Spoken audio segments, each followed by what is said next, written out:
Well, I came upon a spot that was simply the most beautiful spot I'd ever seen in my life. And I said at that time, if I ever had the power, I would build a house there. A Hollywood legend, an icon of the silver screen, Robert Redford has captivated audiences for decades with his charisma, talent, and timeless performances. But behind the glitz and glamour lies a life shaped by loss, heartbreak, and unimaginable pain. Now, as he nears his 90th birthday, a lifetime of personal tragedies has left an undeniable mark on the once invincible star. What has Redford endured behind the scenes? What devastating losses has he suffered? Stay with us as we uncover the untold struggles that shaped the man behind the legend. From the outside, Redford's life seemed like a dream: Hollywood success, critical acclaim, and a career that spanned generations. But his journey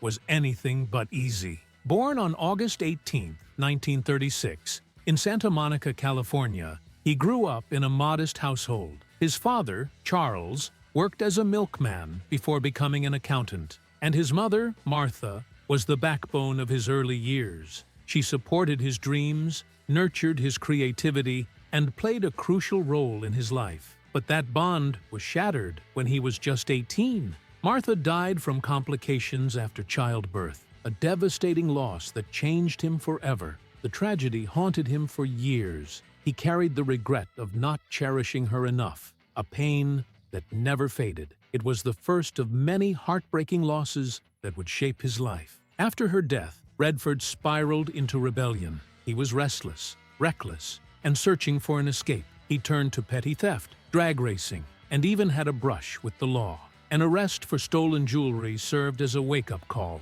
forcing him to reevaluate his path. Determined to turn his life around, he earned a sports scholarship to the University of Colorado. But his newfound freedom led him down another dark road: excessive drinking. The habit cost him his scholarship and forced him to drop out. At rock bottom, Redford sought a fresh start in Europe, immersing himself in art and self-discovery. The experience reignited his passion, leading him back to the United States with a new purpose: acting. It was a decision that would change everything.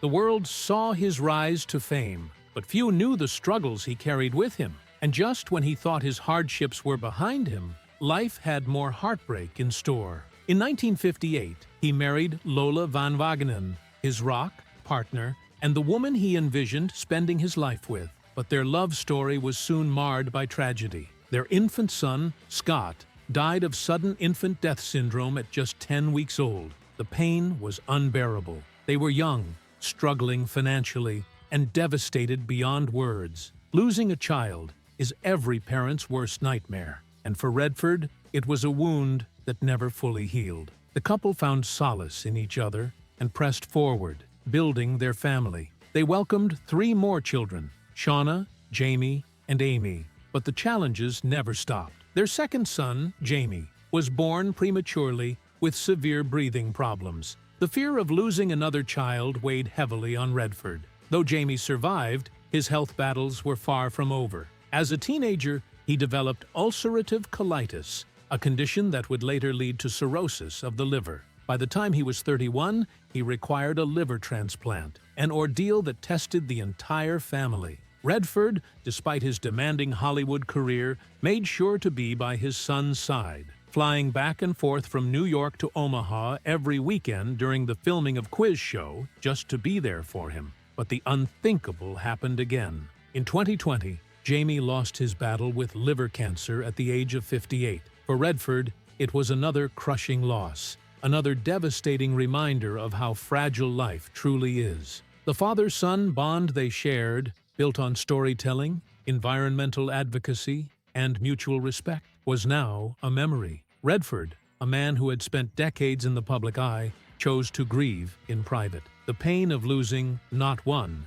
but 2 sons was unbearable. But the tragedies didn't stop with his children. His daughter, Shauna, faced her own nightmare. In 1983, her fiancé, Sid Wells, was murdered in cold blood, a gunshot wound to the head in his own apartment. The case rocked the Redford family. The prime suspect, Wells's roommate, Thane Smyka, was arrested, but later released due to insufficient evidence. Robert Redford's journey has been a masterclass in triumph and tragedy, a life sculpted by both Hollywood glamour and deep personal loss. His rise to fame was swift, propelled by his rugged charm and undeniable talent. But behind the dazzling success lay a man who grappled with the price of stardom. His friendship with Natalie Wood was more than just a professional connection. It was a deep, unshakable bond. They first starred together in 1965's Inside Daisy Clover,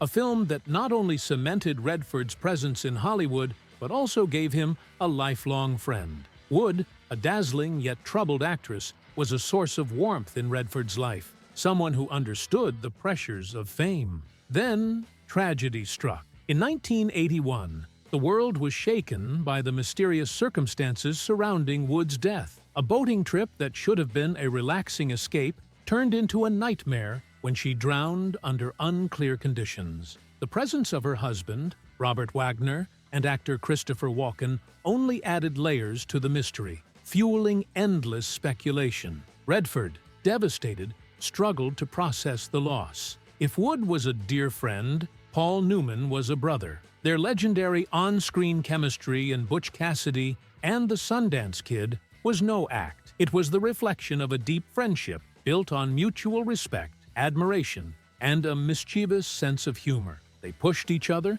challenged each other, and kept Hollywood entertained with their infamous pranks. When Redford gifted Newman a dented Porsche for his 50th birthday, Newman had it crushed and returned as a sculpture. The antics were endless, but so was their support for one another. When Redford's 28-year marriage to Lola Van Wagenen ended in 1985, it was Newman who stood by him, offering comfort through the storm. But time is relentless. In 2008, Newman lost his battle with cancer, leaving Redford gutted. Losing him was like losing a brother, he later admitted. The laughter they once shared now echoed in memories, and Redford found himself facing the harsh reality of time's unyielding march. Losing Wood and Newman marked emotional turning points, painful reminders of the cost of a life spent in the public eye. And fame itself? It was never Redford's true pursuit. Hollywood saw the striking looks, the effortless charisma,